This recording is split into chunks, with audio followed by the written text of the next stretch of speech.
Hello guys, good evening guys. Ayan guys, talking with my 12 years friendship. Ayan, taga Romania siya guys. Ayan ang pogi niya guys no.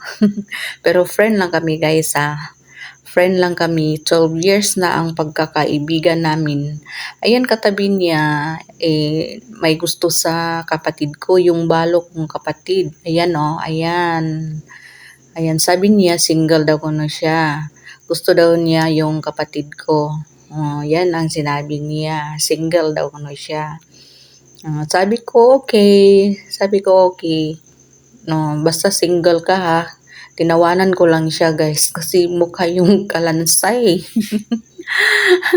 At yung isa ang kulit niyan, kulit kay na guys. Lagi na siyang tumawag sa akin pero ayaw kong sagutin. Kasi mahirap kasi mag-translate ng Romanian, lalo na yung mga chat niya. Need ka pa mag-translate sa Googles. Ayan.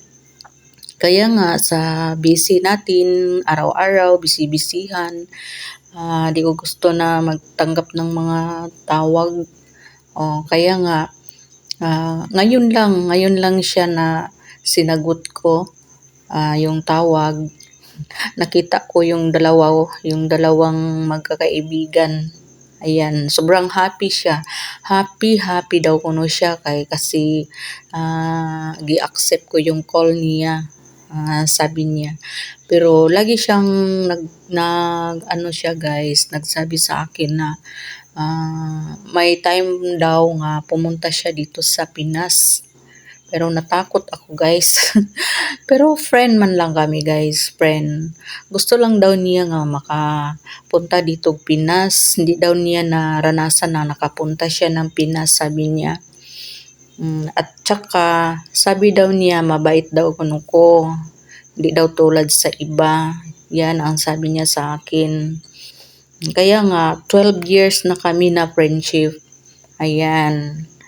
Tinatawanan ko lang na siya guys pag tumatawag siya sa akin. Tinatawanan ko lang na siya. Ayan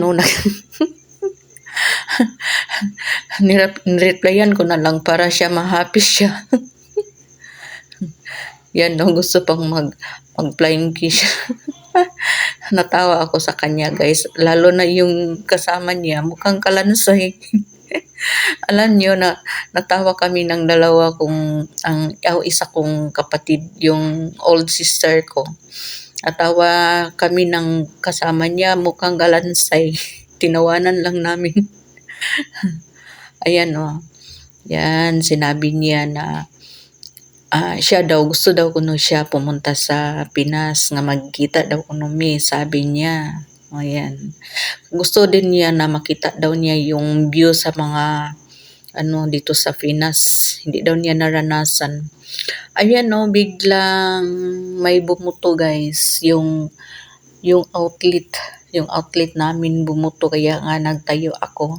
Ayan nasira yung outlet. Nasira. At hindi ko na siya napansin. Nagbabay na ako sa kanya. Hindi ko na siya napansin kasi inayos ko yung ilaw.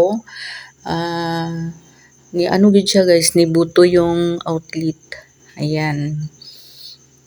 Yan hindi na nila ako makita kasi wala na kaming ilaw dyan.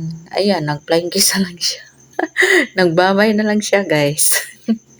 Okay, bye-bye. Thank you sa inyong pag-watching. Gi-share lang nako guys sa inyo ha. Friend lang kami guys 12 years na friendship from Romania. Ayan. 12 years. Matawa lang ako sa kanya ako sa kanya. Mapalabiro yan guys. Ayan. Okay. Thank you. Thank you for watching my sharing video.